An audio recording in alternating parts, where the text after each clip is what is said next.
قال اللہ تبارک و تعالی اعوذ باللہ من الشیطان الرجیم بسم اللہ الرحمن الرحیم لکل امۃ اجل فاذا جاء اجلهم لا يستأخرون ساعة ولا يستقدمون صدق اللہ العظیم اللہم صل علی سیدنا محمد وعلی آل سیدنا محمد وبارک وسلم اللہم صل علی سیدنا محمد وعلی آل سیدنا محمد وبارک وسلم اللہم صل علی سیدنا محمد وعلی آل سیدنا محمد وبارک وسلم۔ بہت ہی احترام، عزت و اکرام کے لائق دینی بھائیوں، بزرگوں، عزیزوں اور دوستوں، اللہ تعالیٰ فرما رہے ہیں کہ ہر امت کے لیے ایک مقرر وقت ہے، اس کے بعد پھر اس کا زوال ہے، اس کا خاتمہ ہے۔ جب وقت آ جاتا ہے تو پھر ایک پل کے لیے نہ آگے ہٹنے کا موقع ہوتا ہے نہ پیچھے ہٹنے کا۔ یہ پوری دنیا ہی اللہ تعالیٰ نے ایک مقرر وقت کے لیے بنائی۔ جیسے ہر آدمی کی موت ہے، جب موت کا وقت آ گیا تو ٹلتی نہیں، ایسی اس کائنات کی بھی موت ہے، جب وقت آئے گا تو قیامت آ جائے گی۔ ہر چیز کی انتہا ہے، اس کے خاتمے سے پہلے ہی اس کی قدر کر لینا چاہیے۔ تو ابھی جو ہے رمضان کا آخری جمعہ ہے، تو ہم سب کو جو مہلت ملی تھی جنت کی تیاری کے لیے بہت قیمتی فضائل کے ساتھ، وہ مہلت بالکل قریب الختم ہے۔ شاید اور مزید 2 دن، زیادہ سے زیادہ 3 دن۔ تو یہ وقت بہت ہی قیمتی تھا۔ اس کے جانے پہ ہماری ایک روایت یہ ہے کہ ہمارے علاقے کی کہ غم کا اظہار کیا جاتا ہے رمضان کے وداع پر، کہ پہلے زمانے میں باضابطہ وداع کی نظمیں بھی پڑھی جاتی تھی غمگین۔ ظاہر ہے ایک قیمتی چیز جدا ہو رہی ہے تو غم ہونا چاہیے۔ جب ہم کو رمضان کی فضیلتوں پر یقین ہے، اس کی قدر ہے دل میں، تو اس کے اختتام پر غم ہونا فطری بات ہے۔ تو بہرحال رمضان آ رہا ہے، آواز لگ رہی تھی۔ رمضان کے آنے سے پہلے بھی ایک خطبہ فضائل رمضان پہ پوری اہمیت سے دیا گیا تھا۔ اب دیکھتے دیکھتے آج کل زمانہ بہت تیزی سے گزر رہا ہے، تو رمضان آ بھی گیا اور ختم بھی ہو رہا ہے۔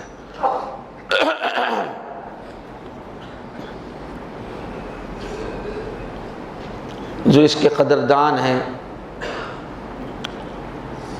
ان کو سب کچھ کر کے بھی فکر ہوتی ہے کہ ہم نے اس کی قدر نہیں کی،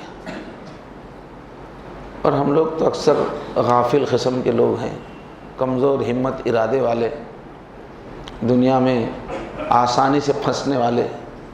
تو ہمارا تو وقت یہ ایسے ہی گزر گیا۔ حیف در چشم زدن صحبت یار آخر شد۔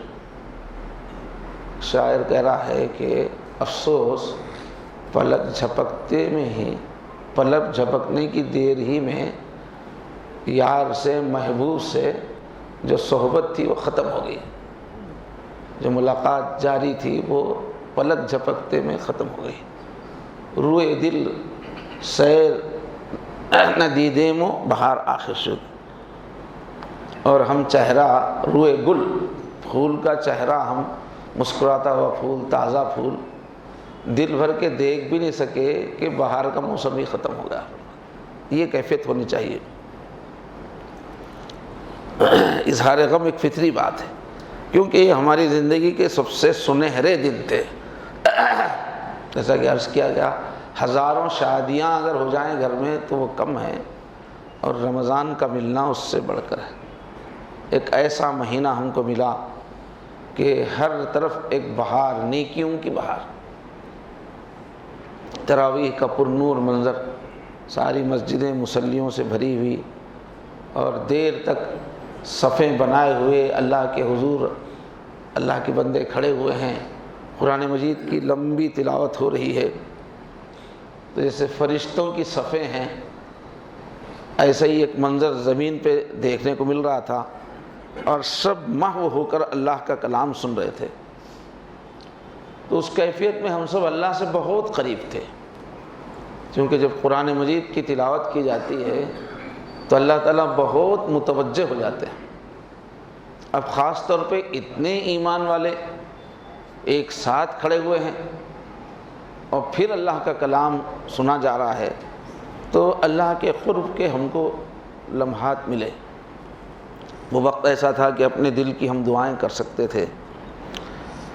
تو اب وہ ختم ہو گیا، وہ منظر ختم ہونے جا رہا ہے۔ تو اس کا سبق کیا ہے کہ بھئی اب ہم ارادہ کریں کہ انشاءاللہ سال بھر بھی تلاوت کرتے رہیں۔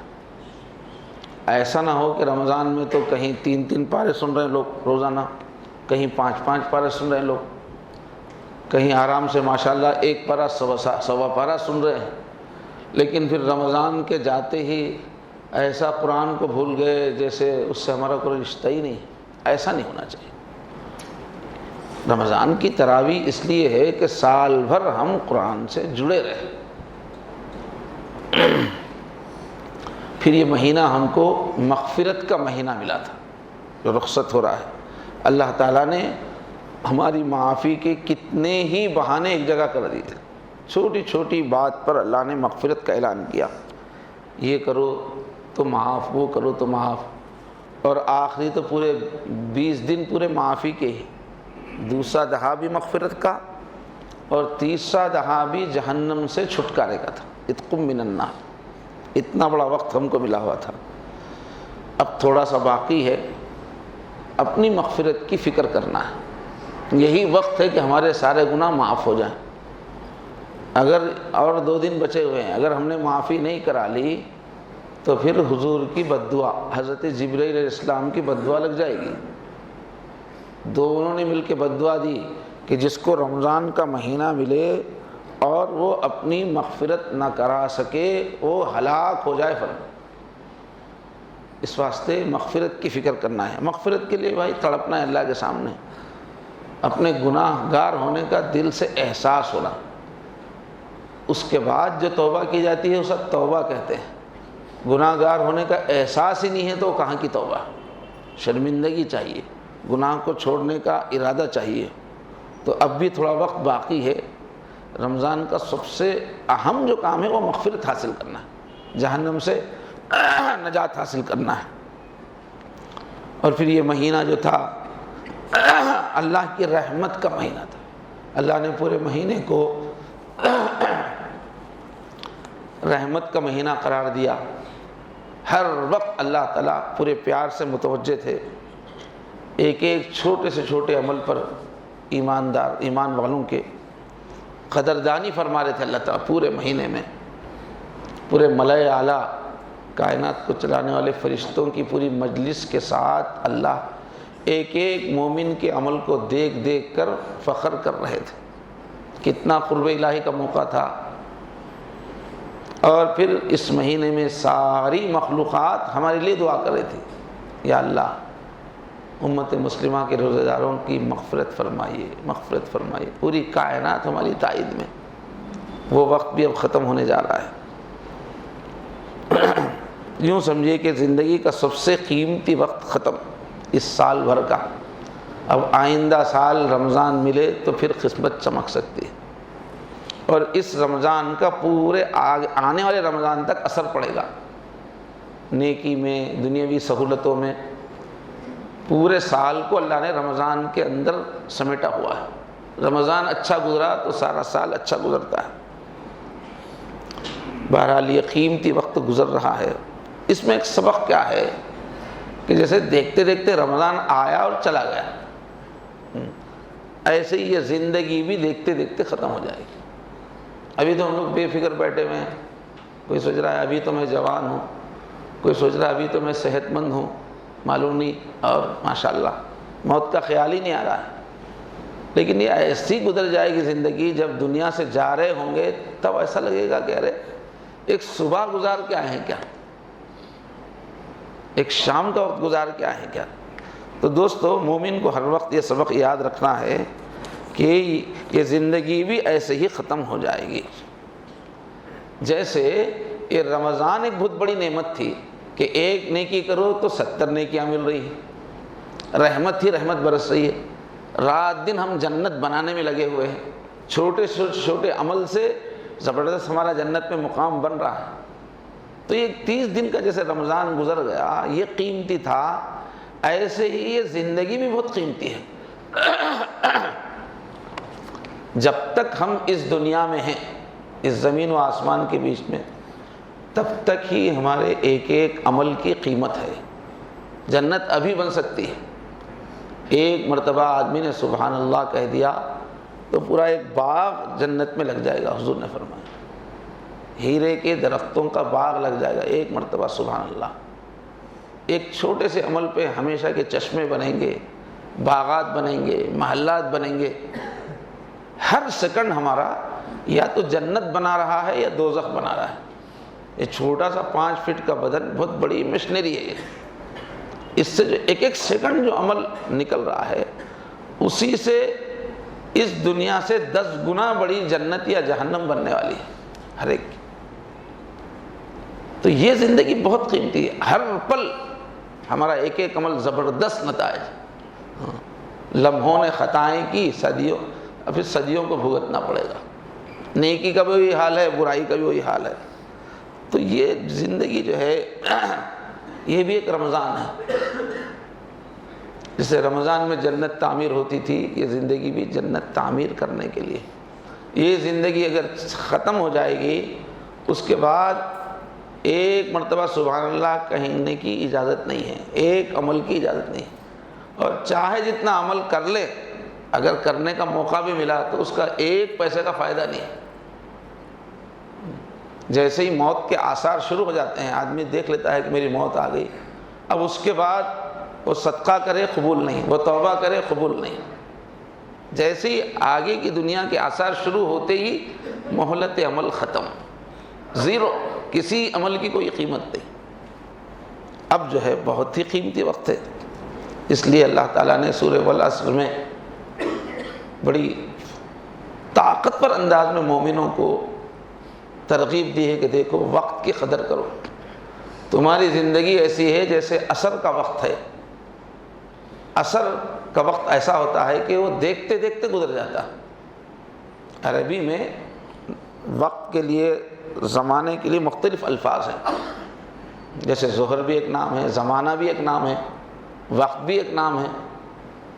لیکن عصر وقت کے اس پہلو کو بولتے ہیں جو تیزی سے گزر جاتا ہے۔ وہ وقت تو دیکھتے دیکھتے گزر جاتا ہے، اسی کو عصر کہتے ہیں۔ تو اللہ نے یاد دلایا، دیکھو تمہاری زندگی بھی عصر کا وقت ہے، دیکھتے دیکھتے گزر جائے گی، چوکنا ہو کر اس میں دوزخ سے بچنے کا انتظام کر لو۔ والعصر ان الانسان لفی خسر، تیزی سے گزرتے وقت کی قسم، انسان بہت بڑا گھاٹا اٹھا رہا ہے۔ اس وقت کی قدر نہ کر کے، جہنم سے بچنے کا انتظام نہ کر کے، بہت بھیانک خسارہ انسان اٹھا رہا ہے۔ تو اللہ نے توجہ دلائی کہ یہ غافل رہنے کا وقت نہیں ہے، یہ تیزی سے کما لینے کا وقت ہے۔ وقت 1 منٹ جب جاتا ہے تو پھر واپس نہیں آتا۔ ایک ایک منٹ قیمتی ہے، ایک ایک لمحہ۔ اور حدیثوں میں آتا ہے کہ انسان کو گنی ہوئی سانسیں دی گئی، اتنی سانسیں ہی لے سکے گا، اس کے بعد اگلی سانس نہیں لے سکے گا۔ ان گنی ہوئی سانسوں میں ہی دوزخ سے بچنے کی تیاری کرنا ہے، جنت میں پہنچنے کی تیاری کرنا ہے۔ تو چست رہو، چوکنا رہو، وقت ضائع مت کرو، بہت قیمتی ہے۔ یہ ہے قرآن کی دعوت۔ اللہ کے نبی صلی اللہ علیہ وسلم نے فرمایا، اغتنم خمسا قبل خمس، 5 چیزوں کو غنیمت سمجھ لو، فائدہ اٹھا لو 5 چیزوں سے پہلے۔ تو اس میں فرمایا کہ حیاتک قبل موتک، اپنی زندگی کو غنیمت سمجھ لو موت آنے سے پہلے۔ موت آنے سے پہلے پہلے استعمال کر لو، اس سے فائدہ اٹھا لو۔ پورا کا پورا ٹائم ہر ایک کو کام کے لیے دیا گیا ہے، ٹائم پاس کرنے کے لیے نہیں ہے، 1 منٹ بھی ٹائم پاس کرنے کے لیے نہیں ہے، استعمال کرنے کے لیے۔ اور ہم آرام بھی کرتے ہیں تو حساب کتاب سے اتنا ہی آرام کریں گے کہ آگے کے لیے عمل کی چستی آ جائے۔ ہم لوگ عمل کرنے کے لیے تھوڑی دیر آرام کرتے ہیں، پاس کرنے کے لیے، گھومنے کے لیے، ٹھٹے مارنے کے لیے، سیل فونوں میں وقت برباد کرنے کے لیے وقت ہے ہی نہیں۔ جو سیکنڈ بھی ہم نے ضائع کیا وہ جہنمی بنا دے گا ہم کو۔ تو فرمایا موت آنے سے پہلے زندگی کی قدر کر لو، اس سے فائدہ اٹھا لو۔ اس سے پہلے بھی عبرت کے لیے میں نے واقعہ سنایا، واقعات سے، مثالوں سے باتیں آسانی سے سمجھ میں آتی کہ ایک بڑے معتبر شخصیت نے، ان کا نام نہیں آیا ہے کتاب میں، یہ واقعہ سنایا کہ انہوں نے خواب میں یا کش میں ایک ایسے علاقے میں جہاں بارش بہت زور کی ہوئی، بارش کی وجہ سے ایک درخت کی جڑوں کے پاس سے مٹی نکل گئی پوری۔ اب یہ درخت کے پاس پہنچے تو دیکھا کہ وہ جو گڑھا بنا ہوا ہے مٹی، اس میں ایک صاحب بہت ہی نیک قسم کے وہ نماز پڑھ رہے ہیں۔ میں نے ایک خبر کھلی ہوئی ملی ان کو، خبر کھل گئی، اس میں دیکھا تو ایک صاحب نماز پڑھ رہے ہیں، نماز نہیں پڑھ رہے ہیں، قرآن پڑھ رہے ہیں۔ تو ان کو اچنبھا ہوا کہ بھائی یہ کیسی شخصیت ہے کہ ان کو قرآن، خبر میں بھی اللہ نے قرآن پڑھنے کی اجازت دی، سب تو عمل نہیں کر سکتے، اب یہ عمل کر رہے ہیں، قرآن پڑھ رہے ہیں، کتنے خوش قسمت ہیں۔ تو انہوں نے بہت محبت عقیدت سے پوچھا آپ قرآن پڑھ رہے خبر میں؟ ہاں، میں نے اللہ تعالیٰ سے درخواست کی، مجھے قرآن سے بہت لگاؤ تھا تو اللہ نے مجھے اجازت دے دی ہے کہ میں قرآن پڑھوں۔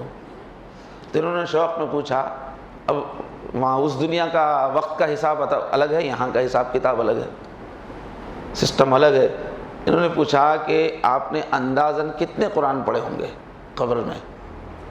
تو انہوں نے کہا کہ 1 کروڑ تو پڑھ ہی لیے ہوں گے، 1 کروڑ قرآن تو پڑھ لیے ہوں گے۔ اب ان کا منہ کھل گیا، واہ کیا خوش قسمتی ہے، 1 کروڑ قرآن آپ نے ختم کرے، کیسی آپ کی قسمت ہے، کتنا ثواب درجہ ہے۔ تو وہ قبر والے صاحب نے کہا کہ ایک بات میں کہوں کہ ایسا کرو، آج صبح میں آپ نے جو سورہ فاتحہ پڑھی وہ سورہ فاتحہ مجھے دے دو اور میرے 1 کروڑ قرآن مجھ سے لے لو۔ یہ اور حیران ہو گئے، یہ کیا بات ہوئی کہ میرا ایک سورہ فاتحہ لے رہے ہیں اور پورے 1 کروڑ قرآن دینے کے لیے تیار ہے۔ پھر انہوں نے سمجھایا کہ دیکھو تم نے جو قرآن سورہ فاتحہ پڑھی وہ ابھی زمین پہ رہ کے پڑھی ہے، تو تمہارے سورہ فاتحہ کا بہت اجر و ثواب ہے اس کا۔ اب میں جو 1 کروڑ قرآن پڑھ رہا ہوں یہ قبر میں پڑھ رہا ہوں، میری زندگی ختم ہو گئی دنیاوی، اس 1 کروڑ قرآن کے پڑھنے سے مجھے 1 نیکی بھی نہیں ملے گی، اس لیے کہ یہ عمل کا وقت نہیں ہے، یہ کمائی کا وقت تو چلا گیا۔ تو تمہاری سورہ فاتحہ کی تو بہت قیمت ہے، میرے 1 کروڑ قرآن کی کوئی قیمت نہیں ہے۔ تو یہ قبر میں جانے کے بعد کچھ عمل کے لیے باقی نہیں رہے گا۔ یہ زندگی بہت قیمتی ہے، ہم کو عمل کا ٹائم دینے کے لیے ایک اللہ نے امتحان حال بنایا، ایک اسٹیج بنایا اور ہم کو یہاں بھیجا۔ اس عمل کی دنیا کو قائم کرنے کے لیے اللہ زمین چلا رہے ہیں، آسمان چلا رہے ہیں، ستارے چلا رہے ہیں، چاند چلا رہے ہیں، سورج چلا رہے ہیں۔ اللہ تعالیٰ ہم کو ایک موقع دینے کے لیے کہ یہ بندے عمل کرے، کہ اللہ نے دنیا بنائی ہے بہت قیمتی، ہم کو عمل کے 50-60 سال دینے کے لیے کتنا بڑا نظام اللہ چلا رہے ہیں۔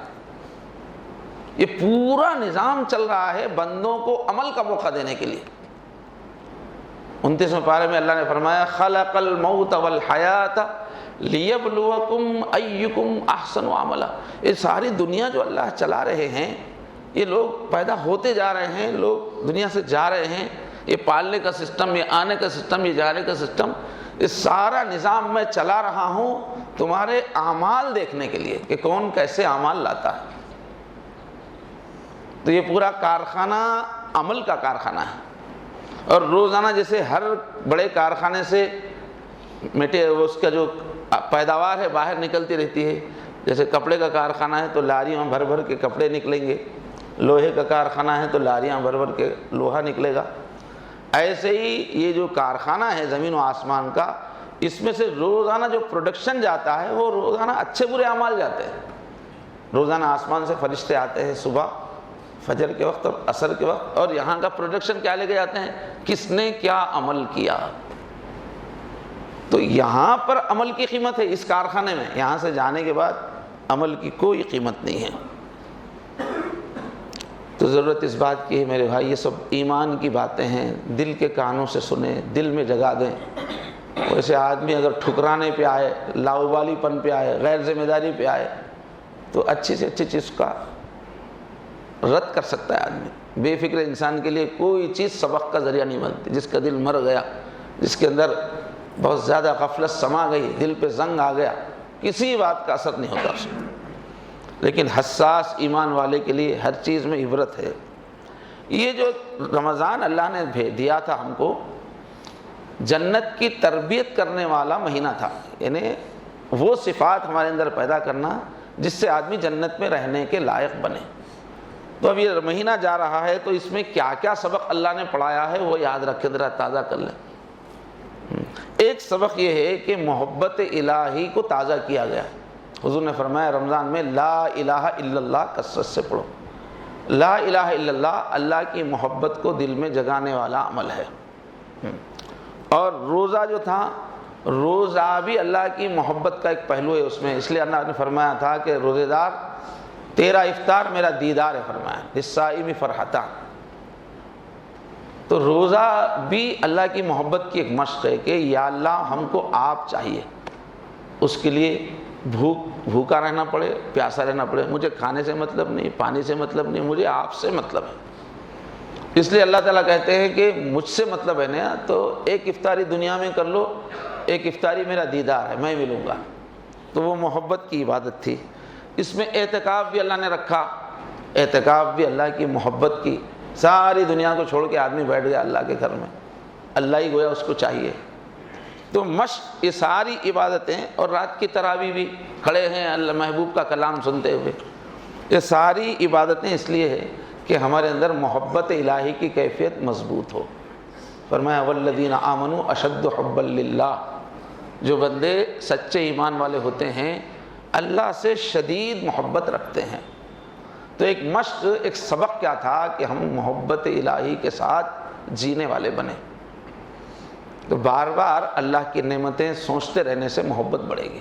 اپنے اطراف جو اللہ کے احسانات ہے بار بار اس کو سوچتے رہیں، انشاءاللہ محبت بڑھے گی. اب بالکل اس کے اپوزٹ اور ایک سبق کیا ہے؟ اللہ کا خوف، تقوی. اللہ سے تعلق کا مثبت رخ ہے محبت الہی، اور اللہ سے تعلق کا بالکل اپوزٹ رخ ہے اللہ سے ڈرنا، گناہوں سے بچنا. تو یہ رمضان تقوی سکھانے کے لیے آیا کہ اللہ کی قدر دل میں اتنی پیدا کرو کہ اللہ کی نافرمانی زندگی سے ختم ہو جائے. زندگی بچا کے چلو، گناہوں سے دامن بچانے کی فکر کرو. جیسے کانٹوں کے بیچ میں چل رہے ہو اور اپنے کپڑے کہیں بھی پھنس سکتے ہیں، جس طرح سنبھل کے چلتے ہیں ایسا چلنا. حضرت عمر نے فرمایا یہ ہے تقوی. زندگی کی راہ میں ساتھی ذرا بچ بچ کے چل، یوں سمجھنا کوئی مینا خانہ بارے دوست ہے. جیسے کاندھے پہ کوئی کانچ کا بڑا ایٹم اٹھائے ہوئے نازک، تو جیسے سنبھل کے چلتے ہیں ایسے چلو، ورنہ ذرا ٹھوکر لگے گی تو یہ کانچ کا محل چورا چورا ہو جائے گا. یہ ہے تقوی، سنبھل کے چلنا. ہمارے اور اللہ کے بیچ میں تعلق کا ایک ہی رنگ ہے جمنے والا. وہ کیا ہے؟ حضرت عمر رضی اللہ عنہ نے حضرت سعد بن وقاص کو، ایران کو جو فتح کیا ہے، ایران کے فاتح، اس وقت کا سپر پاور، اس کو فتح کیا ہے حضرت سعد بن ابی وقاص نے. ان کو حضرت عمر جو خلیفہ تھے انہوں نے خط لکھ کے بھیجا کہ دیکھو تمام حکمتوں کی نچوڑ، حکمت کہتے ہیں عقل کی بات، وزڈم. حکم یحکم کے معنی باندھنا، جو بات بہت پکی ہے، بہت مضبوط ہے، اس کو حکمت کہتے ہیں. تو حضرت عمر لکھ رہے ہیں کہ دنیا میں ہزاروں حکمت کی باتیں کرنے والے ہیں، حکمت کی کتابیں ہیں، ایک سے بڑھ کے ایک حکیم گزرے ہیں، ہر قوم میں گزرے ہیں، ان کے ایک ایک جملے میں گہرائی ہے، اس کو حکمت کہتے ہیں، پختہ بات، پکی عقل کی بات، سمجھداری کی بات۔ تو حضرت عمر نے لکھا کہ دیکھو ساری حکمتوں کا خلاصہ، سمری، نچوڑ کیا ہے؟ ان یعرف ربہ ویعبدہ، کہ بندہ اپنے رب کو پہچان لے اور خاموشی سے اس کی اطاعت کرے۔ اتنا سمجھ میں آ گیا تو ساری حکمت سمجھ میں آ گئی۔ اس کائنات میں ایک رب ہے ہمارا، وہ کس شان والا ہے، یہ سمجھ کر بس خاموشی سے اس کی اطاعت میں لگ جائے، بس یہی ساری حکمتوں کی بڑی حکمت ہے۔ کون لکھ رہے ہیں؟ حضرت عمر۔ تو تقوی یہی ہے، اللہ کی اطاعت، نافرمانی سے بچنا اور محبت میں بچنا۔ تقوی اطاعت اختیار کریں گے تو اللہ کے محبوب بنیں گے۔ ساری زندگی کا خلاصہ یہ، اس پوری کائنات کا شہنشاہ، خالق، مالک جس کے پاس جانا ہے، ان سے ایک ہی، اگر اطاعت کرو گے، نافرمانی سے بچو گے تو اس کی محبت ملے گی، اگر اطاعت چھوڑ دو گے تو اس کا غضب ملے گا، پکڑے جاؤ گے۔ یہی ہے پوری عقل کا خلاصہ۔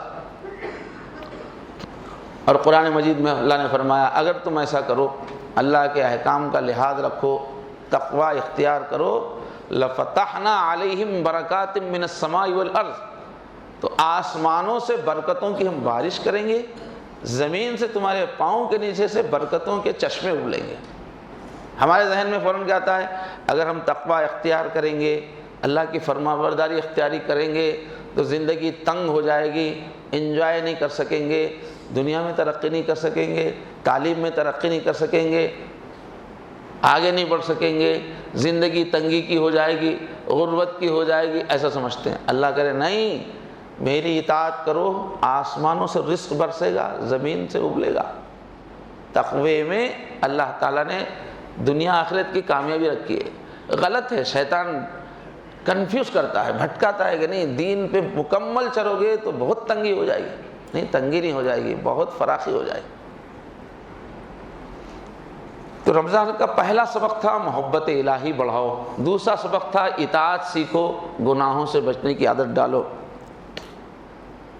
اب دیکھیں 30 دن تک بھوکے پیاسے رہے، جائز چیز کھانا پانی اس سے رکے، اب 30 روزے رکھنے کے بعد شوال شروع ہوتے ہی ناجائز چیز کرنا شروع کر دیں، یہ کون سی بات ہوئی؟ بچنے کی مشق 30 دن تک، پاکیزہ چیز سے بچے 30 دن، اور رمضان جاتے ہی اب حرام چیز کھا رہے ہیں، گندی چیزیں کر رہے ہیں، یہ کوئی سمجھ میں آنے کی بات ہے؟ مشق اس لیے کی جاتی ہے، پولیس والوں کو کسی کو بھی ٹریننگ اس لیے دی جاتی ہے کہ ڈیوٹی پر اس پر عمل کریں۔ ٹریننگ لے کے اس کے ساتھ بھول جانا، اس کے لیے تو کوئی ٹریننگ رہتی نہیں۔ تو یہ رمضان آیا تھا گناہوں سے بچنے کا پاور پیدا کرنے کے لیے، ہم کو عزم کرنا چاہیے کہ گناہوں سے بچیں گے، ہو جائے تو توبہ کریں، اللہ معاف کرنے والے ہیں، مگر عزم ہو بچنے کا۔ اور ایک رمضان کا جو سبق تھا وہ یہ کہ انسان دنیا میں محنت کے لیے آیا ہے، مشقت کے لیے آیا ہے، آرام کے لیے خبر ہے، لمبا آرام کرنے کے لیے خبر ہے، کوئی کام ہی نہیں، سو جانا ہے جا کے، اور مزے کرنے کے واسطے جنت ہے، اور یہ جو دنیا ہے محنت کرنے کے لیے، یہاں آرام صرف اتنا کہ پھر سے محنت کے لیے تیار۔ فرمایا لقد خلقنا الانسان فی کبد، بے شک ہم نے انسان کو محنت کرنے کے لیے پیدا کیا ہے۔ محنت، ہم چھوٹے تھے تو وہ آتا تھا ریڈیو میں، محنت ہمارا جیون، محنت ہمارا نعرہ، تو ہمارے دل میں رہنا کہ ہم محنت کے لیے آئے، جو گھنٹہ محنت میں گزر گیا وہ ہماری خوش قسمتی ہے، جو گھنٹہ سستی میں گزر گیا وہ ہماری بربادی ہے، اس پہ غم ہونا چاہیے، محنت کا شوق ہونا چاہیے، محنت ہی ہماری کمائی ہے، محنت کے لیے دنیا میں، اور اپنے نفس پہ کنٹرول، خواہشات کے پیچھے جانا نہیں، کنٹرول کر کے جو مفید کام ہے اس پہ لگانا، محنت اسی کو کہتے ہیں کہ سستی کاہلی چھوڑ کے مجھے جس وقت جو نفع کمانا ہے اس پہ لگانا۔ تو اللہ نے فرمایا والذین جاہدوا فینا لنہدینہم سبلنا، جو ہم کو پانے کے لیے، ہم سے ملاقات کے لیے، تیاری کے لیے محنت کریں گے، کشمکش کریں گے، تغفر اپنے آپ کے ساتھ کشمکش کریں گے، ان کو ہم آگے بڑھاتے جا رہے ہیں. لنہدینہم سبلنا، جتنی محنت کرتے جاؤ گے ہم اپنی طرف آگے بڑھاتے چلے جائیں گے. محنت کرو. جیسے سڑک ہے، یوں دیکھیں گے کھڑے کے تو تھوڑی دیر کے بعد بند نظر آتی، لیکن جیسے چلتے جاؤ اور کھلتی جاتی ہے. تو دین میں بھی جو جتنا مجاہدہ کرے گا اتنا آگے کا لیول کھلتا جائے گا. جو محنت نہیں کرے گا بس یوں ہی ٹھہرا رہ جائے گا. تو اللہ کب ملیں گے؟ محنت سے ملیں گے. تو یہ جو 30 دن تھے رمضان کے، اسی مجاہدے کے لیے مشق کہ بھئی ٹریننگ. عرب کے جو لوگ اپنے عرب میں جو ہے گھوڑا بہت ضروری تھا، لڑائیاں بہت ہوتی تھی، تو گھوڑا اس میں بہت کام آتا تھا. تو گھوڑے کو بڑے چاؤ سے وہ لوگ ٹرینڈ کرتے تھے. تو جب ٹرینڈ کرتے تھے تو اس کو بھوکا رکھتے تھے، سخت گرمی کے ماحول میں رکھتے تھے، اس کو گھاس واس سب لپیٹ کے پوری چربی گل جائے، بھوکا بھی رکھتے تھے. اس کی گردن اوپر سے باندھ دیتے تھے. اچھی طرح بھوکا ہونے کے بعد پھر اس کو بھگاتے تھے بھوک کی حالت میں. اس کو کہتے ہیں صوم. تو یہ روزے کا قرآن میں جو نام ہے صوم. روزہ تو فارسی لفظ ہے، عربی نہیں ہے، عربی لفظ ہے صوم. تو یہ 30 دن اللہ نے ہمارے گھوڑے کو ٹرین کیا ہے. یہ 30 دن بھوکا رکھا ہے اللہ نے تاکہ جنگ میں کام آئے. تو 30 دن اللہ نے مجاہدہ کروایا. کیا روزہ رکھنا مجاہدہ نہیں تھا؟ ایک مجاہدہ ہے. 20 رکعت تراویح یا جتنی بھی پڑھ رہے ہیں، مجاہدہ نہیں تھا؟ مجاہدہ ہے. یہ رمضان سبق دیتا ہے کہ تم محنت کے لیے آئے ہو. تم کو دن میں بھی محنت ہے، بھوکا پیاسا، رات میں محنت کا سبق. اگر دنیا میں دین میں ترقی ہے تو طبیعت کو کنٹرول کرو، سستی چھوڑو، محنت کرو. تو دین میں بھی آگے بڑھنے کے لیے محنت ہے. محنت کے بغیر دین آسان ہے بلکہ ہم اپنے حساب سے آسان نہیں. دین یقیناً آسان ہے، مگر علماء سے پوچھنا پڑیں گا آسان کیا ہے. اپنی طبیعت میں جو آسان ہے وہ کرتے جائیں، ایسا نہیں. دین مجاہدے کا بھی ہے. تو یہ آرام گاہ نہیں ہے. دیکھیے ہم لوگ اس کو آرام گاہ سمجھ رہے ہیں، سیر گاہ سمجھ رہے ہیں. یہ امتحان گاہ ہے. یہاں محنت گاہ ہے. یہ محنت کرنا ہے. محنت سے محبت ہونی چاہیے. اور دنیا میں تو ماشاءاللہ بہت ساری محنت کر رہے ہیں، آخرت کے لیے محنت بھول گئے ہیں. البتہ اپنی آخرت کے لیے محنت کرنا ہے. اللہ کے نبی نے فرمایا الکیس من دان نفسہ، ہوشیار انسان، سمجھدار انسان وہی ہے جو محنت سے جو چرانے والا جو یہ نفس ہے اس کو دبائے. سستی کاہلی والی جو طبیعت ہے اس کو کچلے، اس پہ کنٹرول کرے. من دانا نفسہ، اپنے نفس کو کنٹرول کرے پکڑ کے. وہ جو بولے نفس وہ نہ کرے. سو جانے کو جی کر رہا ہے سو جا رہے ہیں، باتیں کرنے کو جی جا رہا ہے باتیں کر رہے ہیں. نہیں، جس وقت جو کام کرنا ہے اپنے نفس کو جھکاؤ، اس کو کنٹرول میں لاؤ. اس کو جو ضرورت ہے وہ کرواؤ اس سے، یہ نہیں کہ وہ جو بولے وہ کرو. تو ہوشیار وہ ہے جو اپنے نفس کو کنٹرول کرے. وَعَمِلَ لِمَا بَعْدَ الْمَوْتِ، اور کام وہ کرے جو موت کے بعد کی ہمیشہ کی زندگی کے میں کام آنے والا ہے.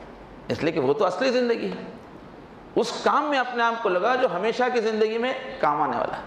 وَالْعَاجِزُ، اور نکما ہے بولے، ناکارہ ہے، پھسڈی ایدی کنڈا ہے بولے، بیکار کا انسان ہے جو نفس کی بات سنتا ہے، جو جی میں آیا کرتے جا رہا ہے، ڈھیلا چھوڑ دیا اپنے آپ کو، ایزی گوئنگ.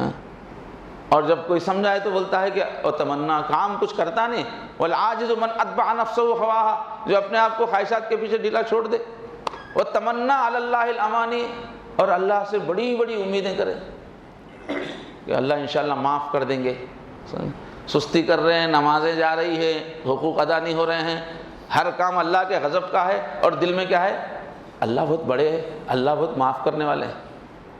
بڑی بڑی اللہ سے تمنا ہے، جیسے یہ اللہ کے لیے جی رہا ہے ایسی تمنا کر رہا ہے.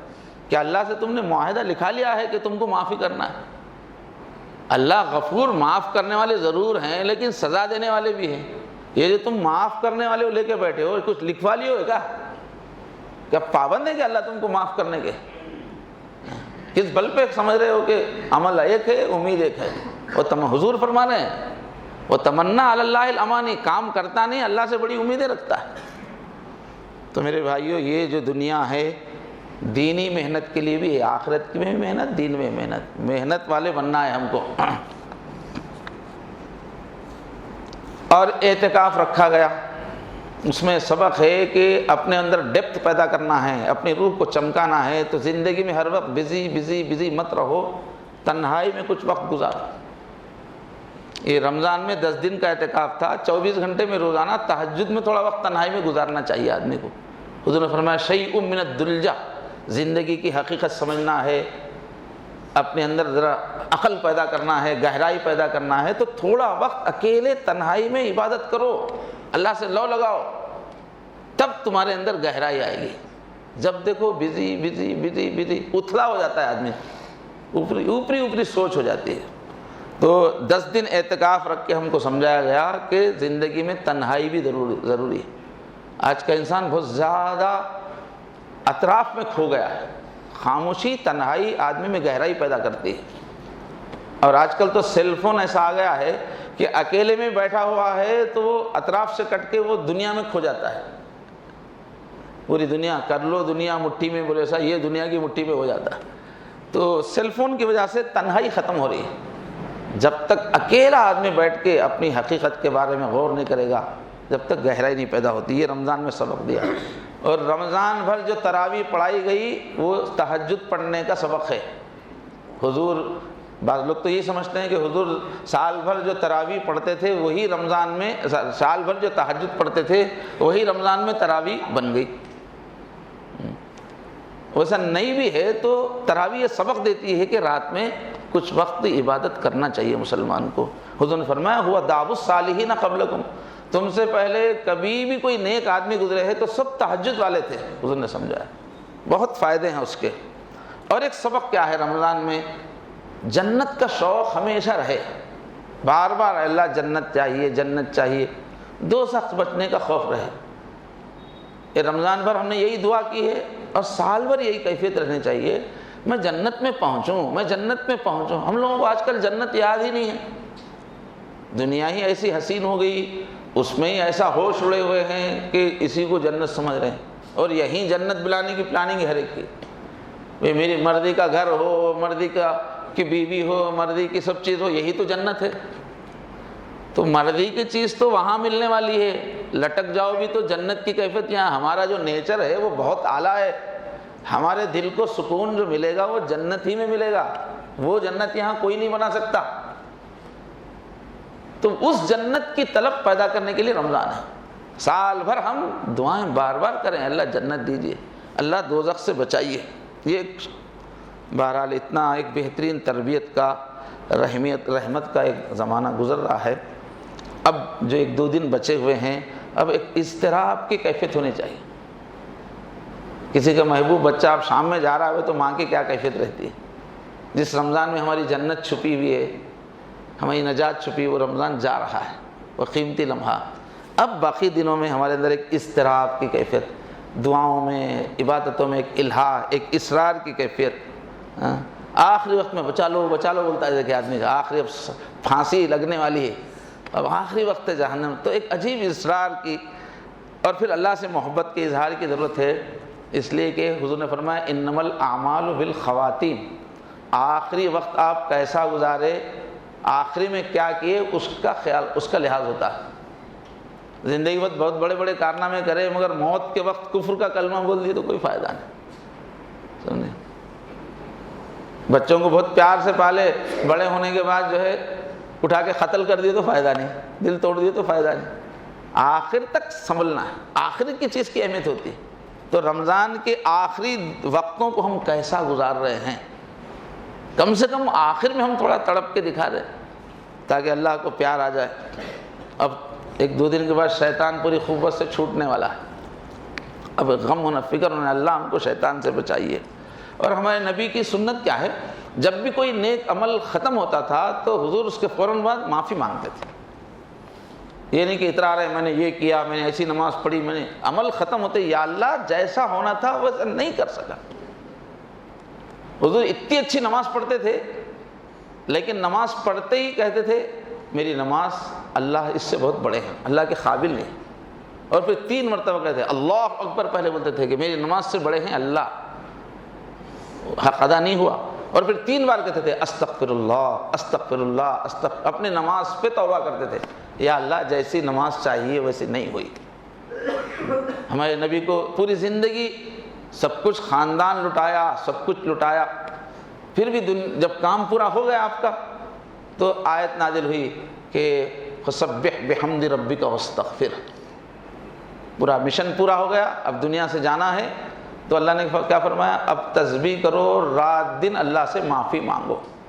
ساری زندگی اللہ کے لیے قربان کرنے کے باوجود بھی آخر میں معافی مانگنے کے لیے کہہ رہے ہیں.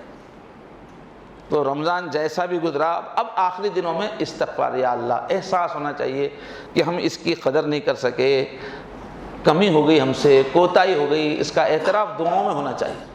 جیسی قدر اللہ آپ کے نیک بندوں نے کی ویسے مجھ سے نہیں ہو سکی، یہ آخری کے دنوں میں دعاؤں میں ہونا چاہیے. تو میرے دوستو، مومن کی زندگی ایک فکر والی زندگی کا نام ہے، بے فکری کا نام نہیں ہے. سمجھے؟ اللہ کے نبی کیا، کس کا غم؟ آخرت کا غم، میری ہمیشہ کی زندگی کا کیا ہوگا. یہ فکر لے کے جینا مومن کی زندگی ہے. ہمارے نبی کے بارے میں آتا ہے کانا متواصل الاحزان، کہ مسلسل غم میں رہتے تھے، غم کی کیفیت رہتی تھی. تو ہم لوگ غم سے کیسے آزاد ہوں گے؟ بہت بڑا ہے دوزخ کا مسئلہ. اور حضور کے جو سب سے قریبی ہیں حضرت ابوبکر کی صفت کیا تھی؟ کانا حزین، رجل حزین. ایسے آدمی تھے ہمیشہ غم کی کیفیت میں رہتے تھے. یہ انجوائے کی کیفیت، یہ آزادی کی کیفیت، یہ کافروں کی بات ہے. مومن کے لیے تو جو ہے جنت میں جانے کے بعد ہی اصل خوشی ہے. تو ایک غم، یہ نہیں ہے کہ آدمی ہنسنا چھوڑ دے، وہ نہیں ہے حکم، مگر اندر سے جو کیفیت آخرت کے غم کی ہونی چاہیے. اور واقعتاً دنیا میں جو شخص بھی کامیاب ہوا ہے وہ کوئی ایک غم لے کے جیا ہے تو وہ کامیاب ہوا ہے. انسان کے سامنے غم ہونا چاہیے. اب جب کہ رمضان جانے کا غم ہمارے سامنے ہے تو ہم لوگ دل سے دعا کریں کہ اللہ ہم کو آخرت کا غم نصیب فرمائیے.